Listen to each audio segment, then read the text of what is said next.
tava jananam kalo na janati tava samapanam.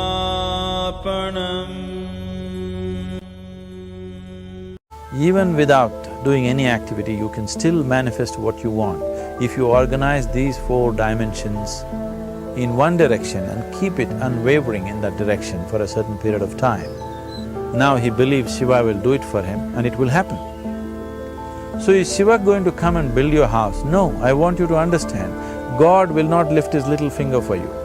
What has not happened till now on this planet can happen tomorrow. Human beings are capable of making it happen tomorrow.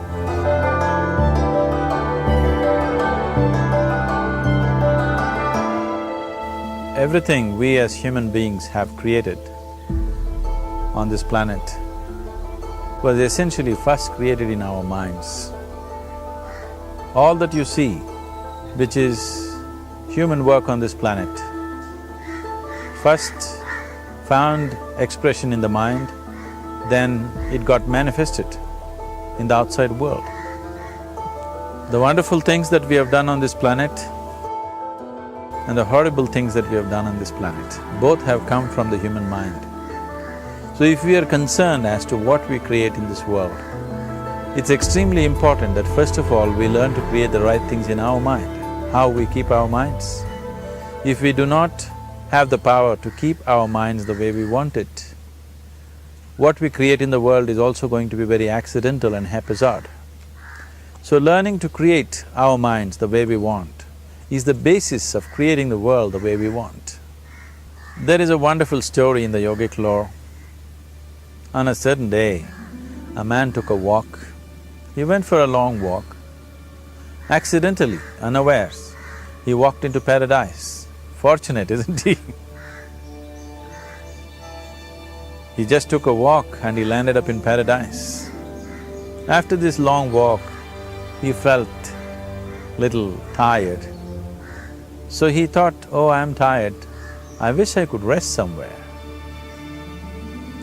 He looked around, there was a nice tree, underneath which there was very cushiony grass. So it was inviting. He went and put his head down there and slept. After a few hours he woke up, well rested, and he thought, oh, I'm well rested, but I'm feeling hungry, I wish I had something to eat. And he thought about all the nice things that he ever wanted to eat in his life. And instantly, all those things appeared in front of him. You need to understand, there the service is like that. Hungry people don't ask questions. Food came and he ate. Stomach became full. Then he thought, oh, my stomach is full, I wish I had something to drink. All the nice things that he ever wanted to drink, he thought about it and all of them just appeared in front of him. Drinking people also don't ask questions, so he drank. Now with a little bit of alcohol in him, you know Charles Darwin told you, all of you are monkeys, your tail fell away. Not me, Charles Darwin told you that you were all monkeys and your tail fell away and then you became human. Yes, definitely the tail fell away.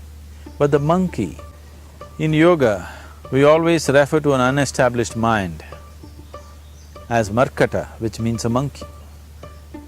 Why we are referring to the mind as a monkey is, what are the qualities of a monkey? One thing about a monkey is, it's unnecessary movement. And another thing about the monkey is, if I say you're monkeying somebody, what does it mean? Imitation. Monkey and imitation have become synonymous. So these two essential qualities of a monkey are very much the qualities of an unestablished mind. Unnecessary movement, you don't have to learn it from the monkey, you can teach it to the monkey. And imitation is full-time job of the mind. So when these two qualities are on, a mind is referred to as a monkey. So this monkey became active within him. He just looked around, thought, what the hell is happening here? I asked for food, food came. I asked for drink, drink came. There must be ghosts around here. And ghosts came. Oh, the ghosts have come, they're going to surround me and torture me, he thought. Immediately the ghosts surrounded him and started torturing him. Then he started screaming in pain and said, oh, they're going to kill me. And he died. Just now he said he's a fortunate being. The problem is he was sitting under a kalpavriksha or a wishing tree. He asked for food, food came. He asked for drink, drink came. He asked for ghosts, ghosts came. He asked for torture, torture came. He asked for death, death happened. Now don't go looking for these kalpavrukshas in the forest. You can barely find a tree these days. A well-established mind, a mind which is in a state of samyukti, is referred to as a kalpavriksha. If you organize your mind to a certain level of organization, it in turn organizes the whole system. Your body, your emotion, your energies, everything gets organized in that direction. Once all these four dimensions of you, your physical body, your mind, your emotion and the fundamental life energies are organized in one direction. Once you are like this, anything that you wish happens without even lifting a little finger actually. It would help to assist it with activity, but even without doing any activity, you can still manifest what you want if you organize these four dimensions in one direction and keep it unwavering in that direction for a certain period of time. Right now the problem with your mind is, every moment it is changing its direction. It is like you want to travel somewhere and every 2 steps if you keep changing your direction, the question of you reaching the destination is very remote unless it happens by chance. So, organizing our minds and in turn organizing the whole system and these four basic dimensions of who you are right now in one direction, if you do this, you are a kalpavruksha yourself. Anything that you wish will happen. But right now, if you look at your lives, everything that you have wished for till now, if it happens, you have finished. Everything and everybody that you have desired for, if all of that lands up in your house today, could you live with that? Once we're empowered like this, it's very important that our physical action, emotional action, mental action and energy actions are controlled and properly directed. If it is not so, we become destructive, self-destructive. Right now, that is our problem. The technology, which is supposed to make our life beautiful and easy, has become the source of all the problem that we are destroying the very basis of our life, which is the planet. So what should have been a boon, we are making a curse out of it. What has brought incredible levels of comfort and convenience to us in the last 100 years or so has also become a threat to our life simply because we are not conscious action, we are in a compulsive state of action. So organizing our minds fundamentally means moving from a compulsive state of activity to a conscious state of activity. You might have heard of people for whom they asked for something and beyond all expectations it came true for them. Generally this happens to people who are in faith. Now, let's say you want to build a house. If you start thinking, oh, I want to build a house, to build a house I need 50 lakhs, but I have only 50 rupees in my pocket, not possible, not possible, not possible. The moment you say not possible, you're also saying I don't want it. So on one level, you're creating a desire that you want something, on another level, you're saying I don't want it. So in this conflict, it may not happen. Someone who has some faith in a god or in a temple or whatever, who is simple-minded, faith works only for those people who are simple-minded. Thinking people who are too much thinking, for them it never works. A childlike person who has a simple faith in his god or his temple or whatever, He goes to the temple and says, Shiva, I want a house. I don't know how, you must make it for me. Now in his mind there are no negative thoughts. Will it happen? Will it not happen? Is it possible? Is it not possible? These things are completely removed by this simple act of faith. Now he believes Shiva will do it for him and it will happen. So is Shiva going to come and build your house? No, I want you to understand, God will not lift his little finger for you. What you refer to as God is the source of creation. As a creator, he has done a phenomenal job, there's no question about it. Could you think of a better creation than this? Is it in anybody's imagination to think anything better than what is there right now? So as a creator, he has done his job wonderfully well. But if you want life to happen the way you want it, because right now, the very crux of your happiness and your well-being is this, if at all if you're unhappy, the only and only reason why you're unhappy is life is not happening the way you think it should happen. That's all it is.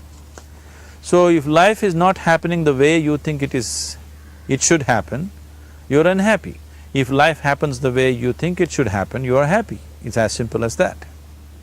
So if life has to happen the way you think it should happen, first of all, how you think, with how much focus you think, how much stability is there in your thought, and how much reverberance is there in the thought process will determine whether your thought will become a reality or is it just an empty thought. Or how you do not create any impediments for your thought by creating negative thought process. This possible is something possible or not possible, is destroying humanity. What is possible and not possible is not your business, it's nature's business. Your business is just to strive for what you want. Right now you're sitting here, if I ask you two simple questions, I want you to just look at this and answer this. Right now from where you're sitting, can you just fly off? You say no. Right now from where you're sitting, can you get up and walk? You'll say yes. What is the basis of this? Why you say no to flying and yes to walking? Because past experience of life, many times you've gotten up and walked, never did you fly off. Or in other words, you're using the past experience of life as a basis for deciding whether something is possible or not possible. Or in other words, you have decided that what has not happened till now cannot happen in your life in future. This is a disgrace to humanity and the human spirit. What has not happened till now on this planet can happen tomorrow.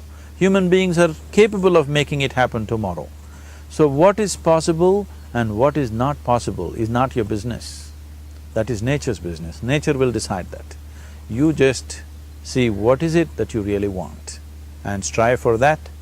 And if your thought is created in a powerful way, without any negativity, without any negative thoughts bringing down the intensity of the thought process, the first and foremost thing is you must be clear what is it that you really want. If you do not know what you want, the question of creating it doesn't arise.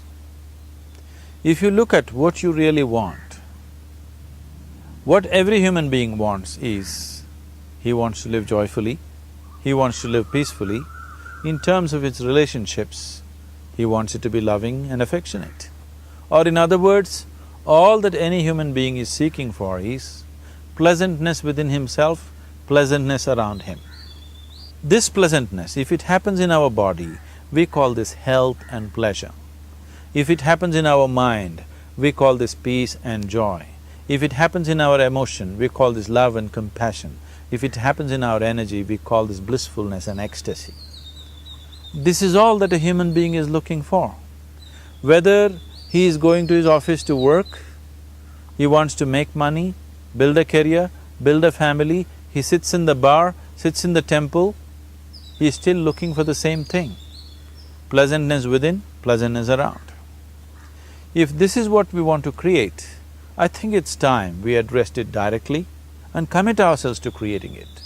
So you want to create yourself as a peaceful human being, joyful human being, loving human being, a pleasant human being on all levels. And do you also want a world like this? A peaceful world, a loving world, a joyful world? No, I want greenery, I want food. When we say a joyful world, that means everything that you want has happened. So this is all that you're looking for. So all that you need to do is commit yourself to creating it, to create a peaceful, joyful and loving world, both for yourself and everybody around you. Every day in the morning, if you start your day with this simple thought in your mind, that today, wherever I go, I will create a peaceful, loving and joyful world. If you fall down 100 times in the day, what does it matter? For a committed man, there is no such thing as failure. If you fall down 100 times, 100 lessons to be learnt. If you commit yourself like this to creating what you really care for, now your mind gets organized. Once your mind gets organized, the way you think is the way you feel, your emotion will get organized. Once your thought and emotion is organized, your energies will get organized in the same direction. Once your thought, emotion and energies are organized, your very body will get organized. Once all these four are organized in one direction, your ability to create and manifest what you want is phenomenal. You are the creator in many ways. That which is the source of creation is functioning within you every moment of your life. It is just that, have you kept access to that dimension or not? Organizing the four basic elements of your life will give you that access. There are tools and technologies to do this. The whole science of yoga, the whole technology that we refer to as yoga is just about this, transforming yourself from being just a piece of creation to become a creator.